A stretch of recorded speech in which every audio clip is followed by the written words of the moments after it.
In many cases, your 401k is one of the best places to put money to accumulate for retirement.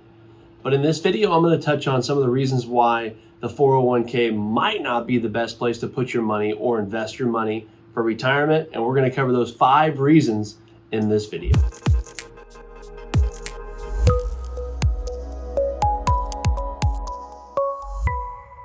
Welcome. Thank you for stopping by the Financial Beat YouTube channel. For those of you that haven't stopped by before, I'm Logan Sadler, an investment advisor. And on this channel, we're really here to stop by and touch on education each week on a bunch of different retirement planning topics.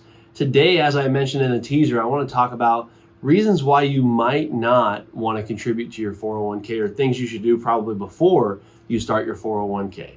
Now, I want to start that by also saying that a lot of the time, most of the people, again, like I mentioned, we do retirement planning. So most of the people that I meet with come in and have accumulated most of their assets in their 401k. So I've seen a lot of people become, millionaires or multimillionaires through their 401k. So it definitely is a great spot to place money for retirement. Okay, so let me start by saying that. Now I want to focus on some other reasons why I'm not saying 401ks are bad, but some other things you might want to do before doing your 401k or starting the 401k, or even if you have one going, some other reasons to look out for where it might not be the best use of your money. Again, saying that they are a great spot majority of the time, okay? So let's jump into these 5.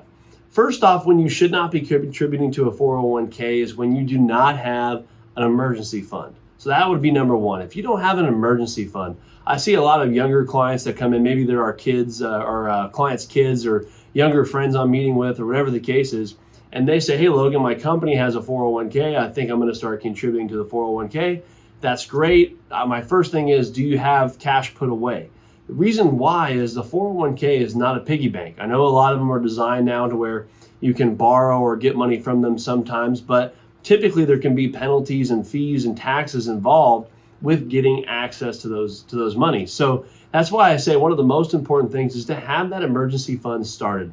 You want to have 6 to 10 months or so in cash reserve, depending on what your nest egg looks like. But having the bare minimum of at least 6 months in cash reserve is highly recommended before you start your 401k.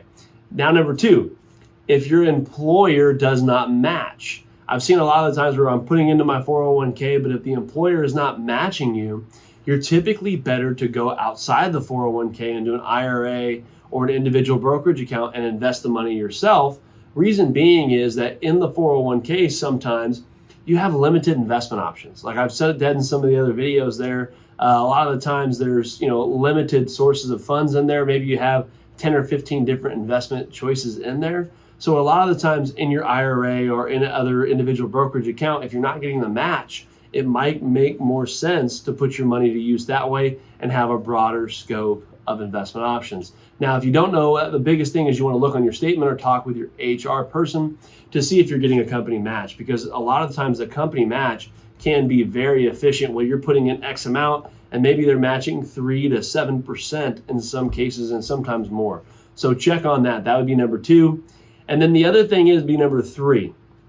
If you have high amounts of debt. Now, I'm not talking about you own a home or something like that, but if you have maybe a lot of high interest credit card debt or maybe a ton of student loan debt, it might be something where we really want to look at what assets you have, what debt you have, and see if you'd be best used on your money to pay down the debt instead of going to the 401k.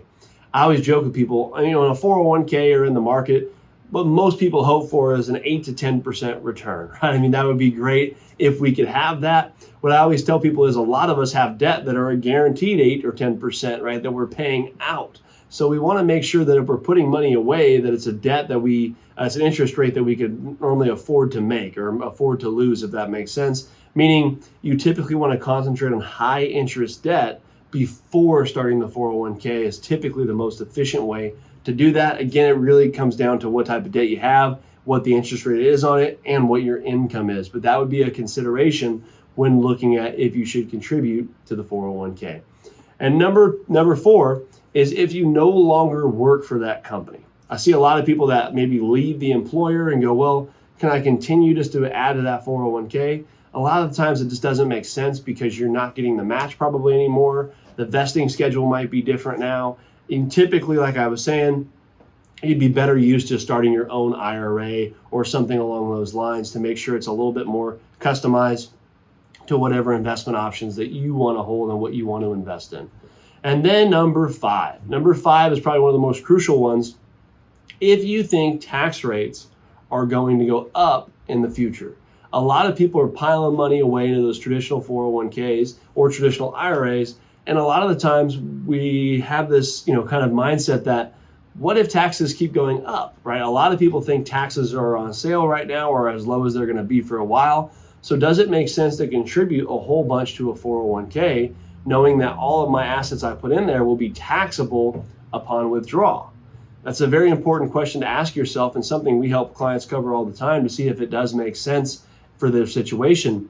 If not, you want to look at a couple other options. You want to look at either backdoor Roths, Roth IRAs, Roth 401ks. Yes, some 401ks do have a Roth component to them. As you guys know, if you don't know, go check out our Roth IRA video where we talk about the advantages of tax-free money put away into a Roth at retirement. So if you're thinking tax rates are going to go up in the future, or maybe you have a big pension, Social Security, and a lot put away in 401ks, it might not make sense to keep building up that tax bomb for down the road. It might make more sense to look at more tax efficient vehicles out there, like the Roths, like the non-qualified brokerage accounts, some of the life insurance products out there, some tax planning with Roth conversions, stuff like that. So those are typically the 5 considerations I would say where it doesn't necessarily make sense for you to contribute to your 401k or to contribute as much to your 401k. Again, very great investment. They're a very great investment vehicle, have done very well for lots of people, and I think they are a good asset class or a good account type to have in a portfolio.